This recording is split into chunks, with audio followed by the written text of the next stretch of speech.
Voilà, nous sommes maintenant visuels avec Marie-Pierre Jolicoeur. Elle est doctorante en droit des technologies et en droit des enfants à l'Université Laval.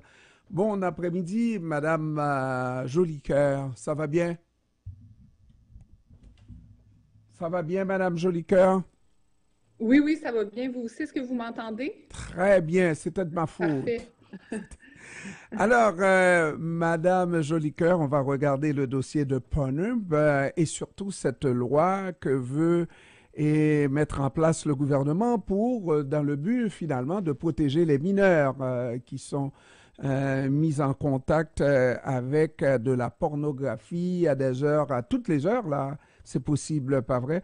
Alors, Pornhub a fait des représentations avant qu'on présente avant que cette loi soit adoptée pour que ça soit les grands des technologies, n'est-ce pas, comme Google et les autres, n'est-ce pas, qui contrôlent la question de l'âge de ceux qui fréquenteront le site Pornhub. C'est quoi l'avantage de Pornhub d'aller dans cette direction-là?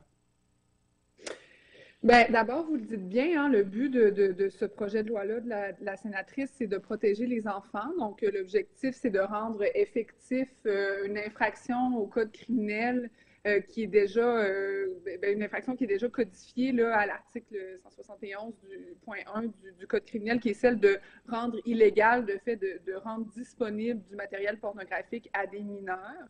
On sait bien aujourd'hui ben, que finalement, les sites pornographiques sont trop facilement accessible en quelques clics hein, dès l'âge de 12 ans. C'est un enfant sur trois qui a déjà, de manière accidentelle ou volontaire, euh, eu accès à du matériel pornographique. Donc, l'idée du projet de loi, qui est une stratégie bon, qui est portée par la sénatrice, mais qui a été mise en œuvre dans d'autres pays, c'est d'opérer une mesure de vérification d'âge à l'entrée des sites pornographiques. Et pour répondre à votre question, ben, la stratégie de Pornhub, qui a été aussi une stratégie de relations publiques là, dans d'autres juridictions, c'est finalement de menacer puis de se déresponsabiliser du problème, puis de dire, ben non, c'est pas nous, c'est pas à nous de faire ça, c'est aux fournisseurs de téléphones cellulaires, c'est à Google, c'est aux géants du numérique. Donc, c'est pas, c'est une stratégie un peu sous forme de menace aussi, parce qu'ils vont même jusqu'à dire que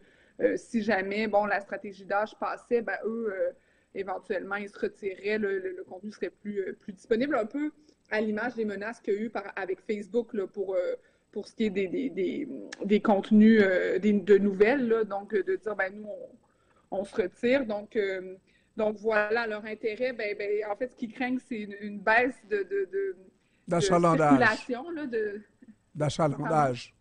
d'achalandage, exactement, parce que dans certains États américains, dans certains endroits où la mesure a été mise en œuvre, ben, effectivement, que ça a eu un impact sur l'achalandage sur les sites Internet pornographiques. On a vu les dirigeants jouer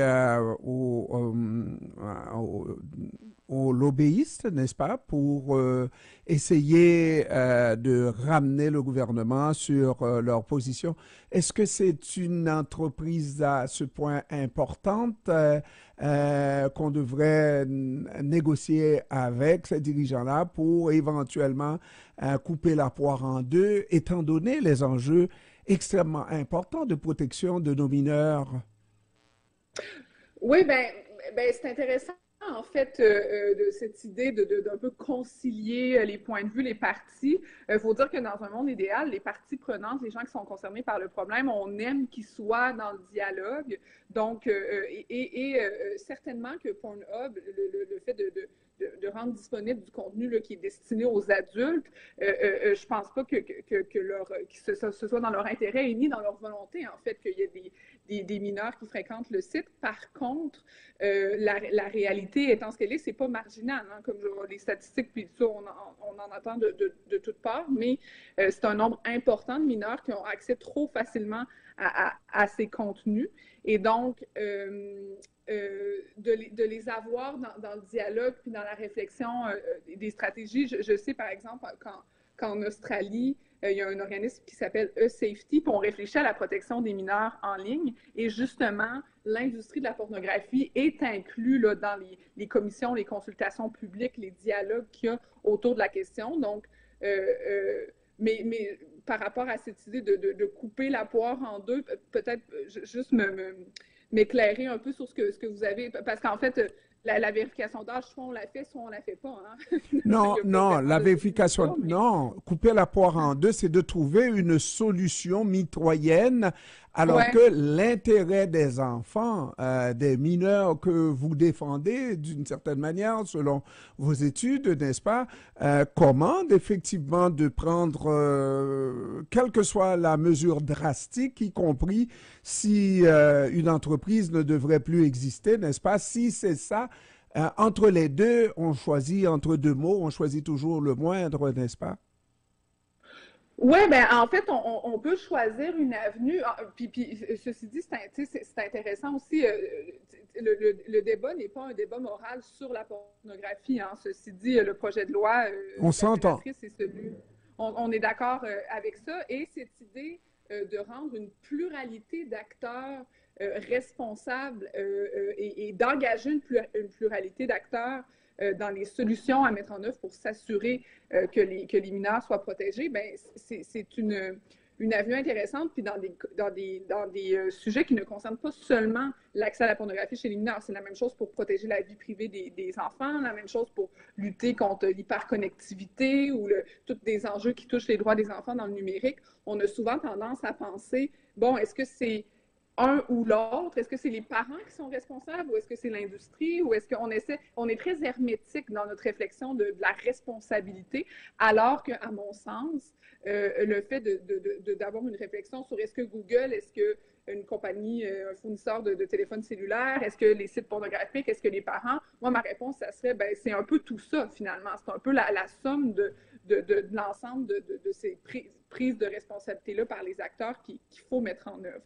Dans le fond, si vous me permettez, dans le fond, lorsqu'on parle de protéger l'identité des mineurs, je veux bien, oui, ça existe parce qu'il y en a qui fréquentent, entre guillemets, clandestinement, c'est-à-dire à l'insu des parents, qui fréquentent ces sites-là.